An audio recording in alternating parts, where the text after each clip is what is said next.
We are now seeing so much change that we are in a situation in which companies that do not yet exist will build products not yet conceived, using materials not yet invented, with methodologies not yet in existence. That's your reality, and that's your opportunity. And what are you going to do to align yourself to what this means? Well, that's your focus over the next 2 days. You have a remarkable opportunity as IFC has brought you together to network, to collaborate, to share your ideas, to share your insight, to elevate the conversation to what we need to do to ensure that what we ultimately do is we change our future before the future changes us. And it's our ability to align ourselves to the speed of these trends that will define our future success. Hey, Futurist Jim Carroll from the home broadcast studio. You're getting a bit of a different view here with multiple camera angles. Kind of a melancholy moment here. I began this voyage 6 months ago building out this thing, and we're actually doing a big upgrade this weekend. We're going to paint some more walls, push the studio out a bit, and expand it. And so going to be a lot more going on here because, hey, I used to spend time on stage, and now I get to hang out in my basement. Here's the thing. I want to talk a little bit about where I think we are with the global economy right now and trends and what's happening with organizations and obviously the futurists, because, hey, I'm a futurist and that's where I spend all my time talking. It's been a really weird 6 months, obviously. COVID-19 has changed everything. And, back when we had the last global economic meltdown of 2008, it was fast, it was brutal, the impact was devastating. You might remember November, December of 2008 and January with all the uncertainty, and it just felt like things were going from bad to worse.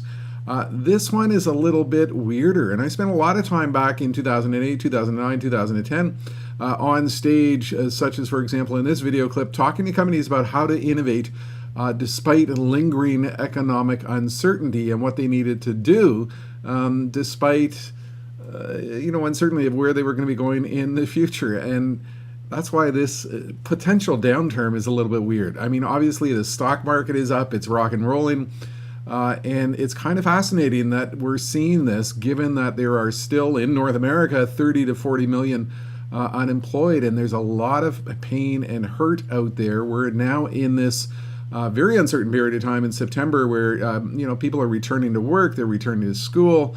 We've got massive uncertainty around. I remain convinced that we still have a lot of economic volatility still to come, and I don't think we are getting any sort of return to normal anytime soon whatsoever. And that's why you see me investing all of this time and effort into this broadcast studio to build out my capabilities, because I think this is going to be my life for quite some time to come. I think there's lessons we can still learn despite the weirdness of this economy from previous periods of economic uncertainty. And I'll give you a little bit of a story that unfolds with this. Back in 2009, Bloomberg Businessweek wrote this blog post, and it turned into an article, 10 of the worst innovation mistakes that you can make in a recession. And it was sort of an overview of 10 things you should not do in a period of economic uncertainty. And I thought that was the wrong approach. I thought what they should be doing is they should be pointing out 10 things that you should be doing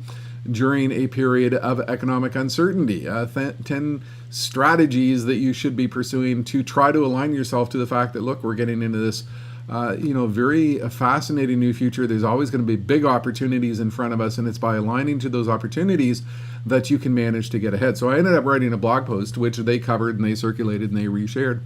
10 things you need to do to innovate in a recession. Not 10 things you need to avoid doing, but 10 things you actually should be doing to innovate in a recession. And it caught quite a bit of attention at the time because it was giving folks a good practical overview of some of the things they should be focusing on to try to get ahead in this world of major uncertainty. So let's cover these issues off because I think there is still some really good guidance out there in terms of what we can be doing. My number one point was refocus your team. Focus your team relentlessly on growth, relentlessly on the future, relentlessly on opportunity. there is still massive economic hurt out there. There's still massive economic pain. I mean, obviously, some industries are rocking and rolling, but there's others which are in for a prolonged downturn, and they're still trying to figure out what is our path out of this. And the most challenging thing that you need to do as a leader is focus these people on the pathway forward, and that's by reframing their focus on the short term to a longer term focus. Where are we going to be 1 year out, 2 years out, 5 years out, 10 years out? We will eventually have a vaccine. It's not going to happen as quickly as you think. It's not like we're going to switch a light bulb on and off and all of a sudden we've got a vaccine and everything is rosy. It's going to be a long, complicated rollout, and the angst and turmoil that your organization and your team is going through is still going to continue for quite some time. So as a leader, you've got to continue to relentlessly give them hope. Number 2, continue to respond faster. I think one of the most magical things that we've seen with the recession that has unfolded over the last 6 months is how quickly industries have responded to the dramatic change fostered upon them. Think about online shopping. I spent a lot of time with a lot of the world's largest retailers and consumer product companies talking about the fact that what they needed to do is focus on a world in which there's going to be more pick and pack and curbside pickup and online shopping and e-commerce and stuff like this. And they had long, complicated meetings, strategy meetings. Yeah, we'll get around to it one day. And then boom, all of a sudden, they had to do it. They had to do it really fast. Retailers innovated at a pace that I don't think we've ever witnessed before. And I think we've learned something powerful there. We've seen the same thing in the world of healthcare. We talk about telemedicine and bioconnectivity, remote medical monitoring and remote doctor and patient consultations. There were a lot of healthcare organizations that I spoke to that experimented with that and had it on their strategy list. And then boom, all of a sudden they had to do it. So I think we've learned something new and powerful about speed. Now, I've just done a very customized video for a massive global insurance conference happening in the next few weeks, 15-minute introductory video, and that's one of the core things that I focus on is we've learned something new about speed through this process. Number 3, what I wrote in 2008, 2009 was invest in the brand, and I was sort of alluding to the fact that, look, during a period of this economic volatility, consumers are less loyal to you. You've got to meet the bar in terms of their expectations, in terms of service, in terms of product quality. There's going to be more volatility. There's going to be more churn, less loyalty. And I was alluding at the time to social media, and you have to remember 2008, Twitter was only a year old when I wrote that original blog post. Well, here we are, 2020, and social media just drives every single perception about your brand, how consumers perceive you.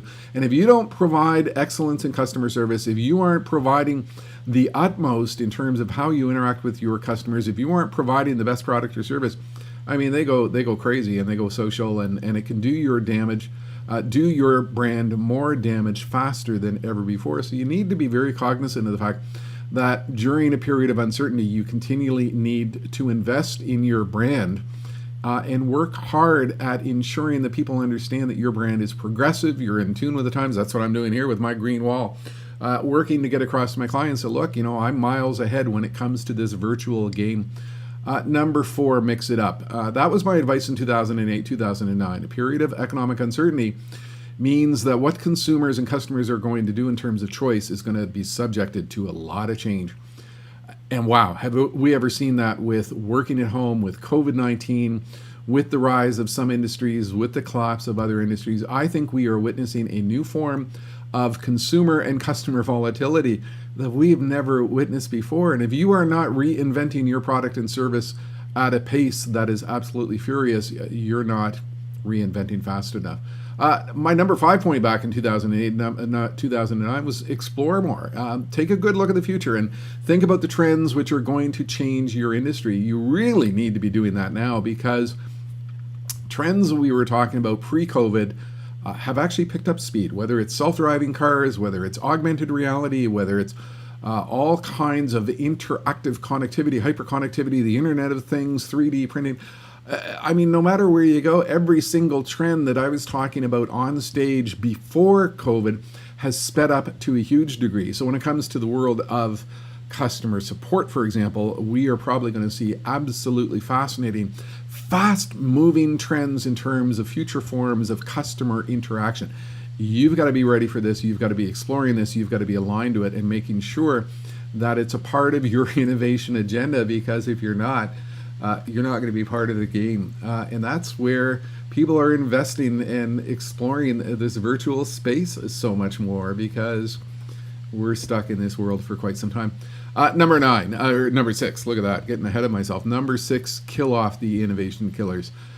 Look, we had excuses before COVID. We can't do that because we've always done it this way. It won't work. It's the dumbest idea I ever heard. It's too risky. You notice what happened with COVID-19? All those excuses went out the window. There was no time to make excuses that we couldn't do something, because we had to do it for survival. And I think organizations have really learned something powerful here about what happens when they get rid of the organizational sclerosis, which holds them back from pursuing the future. The thing is, don't let it creep back in. Don't let it come back into your corporate culture. You are moving at a speed which is simply staggering. And I think you've got to continue to ensure that you can move at that speed, because the world has changed in a fundamental way, and speed is the essence of so much of what is going on in every single industry. Number 7, collaborate more. That was my advice 2007, 2008, 2009, that look, if we have all this uncertainty, you've got to learn to grab the insight within your organization, but not only that, the insight you have from outside your organization. You've got to collaborate more internally and externally in order to find the ideas that will take you forward. Something magical has happened in the last 6 months. Despite the fact we all hate these Zoom calls, and despite the fact that we're all zoomed out by the end of the day, what has happened is internally organizations have discovered the magic that comes from fast collaboration. They've discovered the magic that comes from the existence of fast teams. They've discovered the magic that comes from pulling together a group of people to tackle a problem in real time. And so I think you've got to crystallize what you've learned from that. Ensure that becomes a key part of your corporate culture going forward. Number 8, seek ideas. If you're going to collaborate amongst more people internally and externally, then make sure you are turning on your idea engines. You're grabbing a hold of every single idea. I think we actually are living in a period of time which is seeing one of the most fascinating acceleration of innovation ideas to have ever occurred. I mean, we can't be in a situation in which organizations have learned how to operate at a faster speed and not realize they can do things they couldn't do before. So seek ideas, try new ideas, try to do things you haven't done before. If there's ideas and issues that are holding you back, don't let it hold you back. Ideas are your energy to take you forward in the future. Partner up. I mean, obviously, this was my advice in 2008, 2009. The context was, look, the world has become really complex. You're not going to have the skills necessary to do the things you need to do to get ahead. Well, that's even more real than ever before. Again, going back to retail, think about how many partners they had to find to help them quickly support curbside shopping and sophisticated e-commerce and online interaction. And I mean, wow, they just moved so fast. What organizations have discovered in the last 6 months is that it's their ability to form fast partnerships which really drive their success. And number 10, back in 2008, 2009, get over it. I was talking about the 7 stages of economic grief, and if you are stuck in the anger phase, the denial phase, the phase of questioning, you got to move through those phases faster, and you have to get to the acceptance phase. My point then and my point now is that this is real. We are going to be in this complex economy for a long time to come. It is not going to be a situation in which somebody flips the switch and 30 or 40 million people go back to work. There are industries being destroyed at the same time that there are new industries being born. There are jobs which are disappearing and which will never come back while new jobs are being created. And you need to align to these trends. And one of the most important things you can do that is to get over it, accept reality. We're in a COVID economy for 1 year, 2 years, 3 years, maybe longer. And I'm certainly seeing that in my industry, the convention, conference, and meeting industry, where I got a whole bunch of folks who are sitting back and saying, well, we're all just going to go back to normal, and they're going to open in convention halls, and we'll all have meetings and events. We've got some retailers who have a mindset that we're going to one day soon be able to get rid of all these barriers that we have towards people coming in and doing shopping. It's not going to be like that. It's going to be a long, complex, and arduous process. And that's why in my little situation here, I'm doing everything I can to put in place a lot of sophisticated stuff, including more camera angles, just to try to build out my capabilities and what I can do to enhance where we're going to go in the future. Accept reality. It's one of the most important things you can do. Back in 2009, I was on stage, and I've used this clip before, with a massive global food company, Yum Brands, which was Taco Bell, Pizza Hut, KFC, and a variety of others. And I spoke to their global leadership team, and you have to understand the context of what was going on. Massive global economic downturn. Everybody's in a funk. Where's the growth? And I went out on stage with a resounding message that was focused around the issue of when do you innovate. I want you to watch that right now, and then I'll be back with you for a wrap-up. And I think the big question for everybody in the room is, when do we begin to innovate? Do we begin, once we're out of this economic challenge? Do we begin once we're comfortable that we're through the difficult times that we're seeing around the world? Or do we make the conscious decision right now, each and every one of us, that we are going to focus on the future from this point on? We're going to innovate and be ready for when we see that headline. I was talking at one event in October as the meltdown was beginning to occur, and the CEO was on stage, and part of his message was, look, given what's happening, we have three choices. Number one, we can panic. Number two, we can do nothing. Or number three, we can continue to innovate, change, and adapt. You know what I like in what we're going through this period of time? I call it the 7 stages of economic grief. When you lose a loved one, you go through a bereavement process. You go through the stages of grief. You go through the anger stage. You go through the denial phase. And eventually, after a period of time, you get to the acceptance stage. You think about the rate at which these developments unfolded. I think a lot of us, for the last several months, we've been in the absolute shock phase. We're looking at our investments. We're in the anger stage. We're looking at our investments. We're in the denial stage. And what is happening within a lot of organizations, we're all like, in North American phrase, we're like deer in the headlights. We're standing here frozen. We don't know what to do next. We turn on CNN and it is a constant bombardment of negative news. When do we innovate? We have to make a conscious decision right now. And that's why you're having this conference right now. To focus on growth, to focus on future, to focus on opportunity. It's a conscious decision to move aggressively right into the acceptance stage, and we're going to start innovating for the future because we know we will see that economic recovery headline at some point in time in the future, because we are going to be part of the people who are going to build the economic recovery. You notice what Intel has done? Intel has made the conscious decision that they are going to invest $7 billion in building new plant infrastructure, building new chip plant infrastructure, because their conscious decision is, we're going to build for growth. We're going to make the conscious decision that we are going to be a driver of that growth. Are you going to be a driver of that growth? Are you going to be participating in what is going on? This is an absolutely fascinating period of time, and I think there's a lot of leadership guidance we can get from those who won in previous periods of economic uncertainty. Study what the winners have done when there's been uncertainty. And what they've done is they've focused on the future, they've focused on opportunity, they've aligned their teams to fast ideas, they've collaborated more, they've shared ideas more, they've kept their eye on fast-moving trends, and they've worked hard to ingest those trends at speed. So I'm continuing to work away here to analyze what is going on with this global economic downturn, and I'm actually beginning to provide more and more of my insight through virtual presentations. I've actually got a number of them coming up in the next several weeks, and it's kind of fascinating for me because I'm witnessing that a bunch of my peers, a bunch of other, quote, keynote speakers, they're like deer in the headlights. They have a bookshelf and they sit there and they're talking to some PowerPoint deck. I'm trying to shake it up in terms of what I can do and the capabilities that I have, because we need to engage people in new and different ways in this online format.